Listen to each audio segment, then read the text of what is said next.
Like, success is getting what you want. Fulfillment is living what you're made for. Fulfillment and success, they're not even the same universe. People ask me all the time, what does it take to be happy? And I always tell them it's really simple. One word, progress.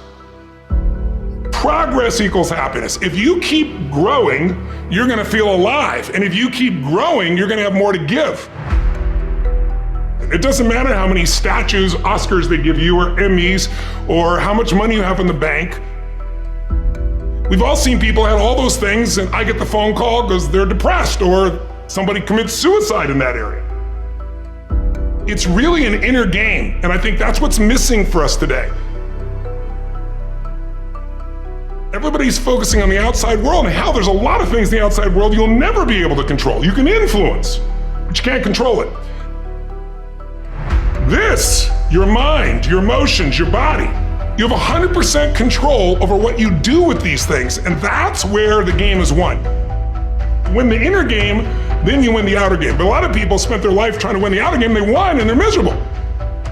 Someone can tell you your whole life you're a piece of crap, but you can say, screw you, read between the lines and make your life work. Someone can tell you your whole life you're beautiful, you're intelligent, you're the smartest person in the world, and you don't believe it. Because self-esteem doesn't come from what people say about you. Self-esteem is earned within yourself.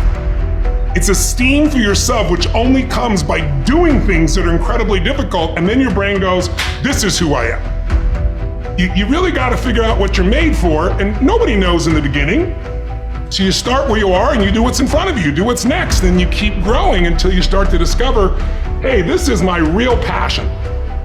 So identity is the number one thing I work to change with people, to expand it. Expand your own sense of who you really are and what you're capable of. And the mindset has to be destroy any limitation and move forward, move forward, move forward.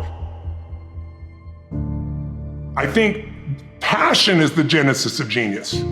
If you've got enough passion, you're gonna find answers nobody else does. But most people run out of fuel, meaning they get tired, they get exhausted, they get burnt out, they get the law of familiarity. They're around something so much they take it a little bit for granted. And I've managed to see something in myself that I found in every great leader that I've ever respected, and that is, I value intelligence immensely, but I know really smart people can't fight their way out of a paper bag pragmatically, right? What I see as the one common denominator of people that are successful over a lifetime is the sustained hunger. Hunger is the number one factor. You need to be good at pattern recognition, and that's what gets somebody strong at anything. I mean, you look at, why is Amazon doing so well? He realized one pattern was valued over anything else, convenience, right? If you look at Tom Brady, a friend of mine, he's got pattern recognition like nobody else at 43 years old. He's able to do things no one dreamed could be done. He's got more Super Bowl rings than any team. See, what do they see that none of us see? What's the pattern? Then you gotta learn pattern utilization. It's one thing to see it, it's another thing to use it.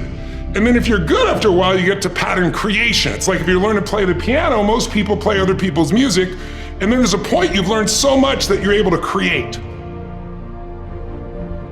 really comes down to anyone can learn anything if it's important enough to you. So it's like my drive is not just for me. That wouldn't be enough because it's easy to meet your own needs. It's not that difficult. But if you can find something that you care about more than yourself, your daughter, your son, your family, your business, your mission, your community, whatever it is, that's really the secret to energy and vitality and strength and really learning. One of the things I want to do with people during this challenge is take things that seem so complex and make them so simple so you do it. Get it really simple, things you can do right now to change your life. You can go and experience it that day, and then you get momentum. Day 1, day 2, day 3, day 4, and all of a sudden now what used to be hard to do is easy to do. And I think for anyone, you gotta understand anyone can learn anything if you can just break it down to its simple core, and that's what I try to do most.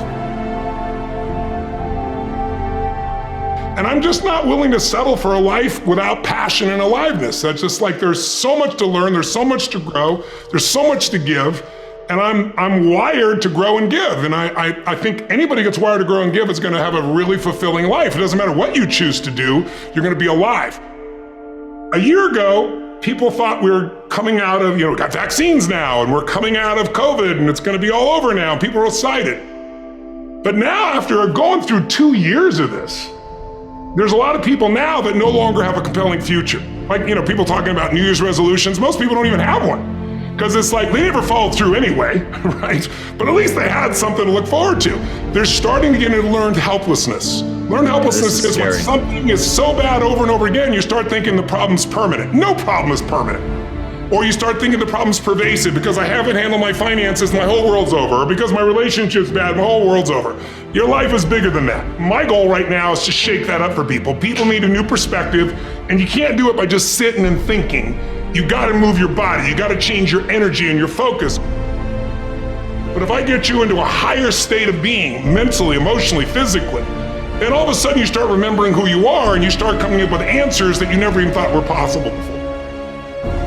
The idea of remembering who you are is something incredibly powerful. There was a Batman cartoon where he gets amnesia and he gets put in like a camp, basically, a work camp, and he can't get out. And he feels stuck and weak and, afraid. And then something happens, I don't remember what, triggers his memory. And he remembers that he's Batman. Just in remembering that he's Batman, he then takes the actions to fight his way out. And look, I know it's a cartoon, but that has always resonated with me. And whenever I'm feeling anxious about something, I always tell myself, remember who you are. But you're really talking about the most important concept in lasting change, identity. We all define ourselves in certain ways. So you start where you are and you do what's in front of you, do what's next, and you keep growing until you start to discover, hey, this is my real passion. And it can change. People go for 5, 6, 7 years and then they usually question their business, their career, their body, their relationships. And then one of two things happens. They change direction and feel renewed, or they go, no, I got a great deal here. What the hell's wrong with me? And they recommit and they get stronger. But that's life. And if you don't grow, I don't give a damn how much you got going for you, you're gonna be miserable.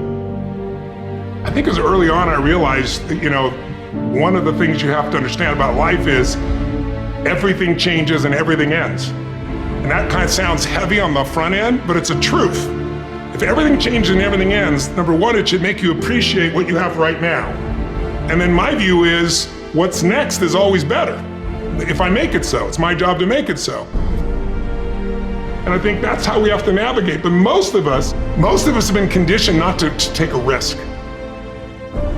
People ask me all the time, what does it take to be happy? And I always tell them it's really simple. One word, progress.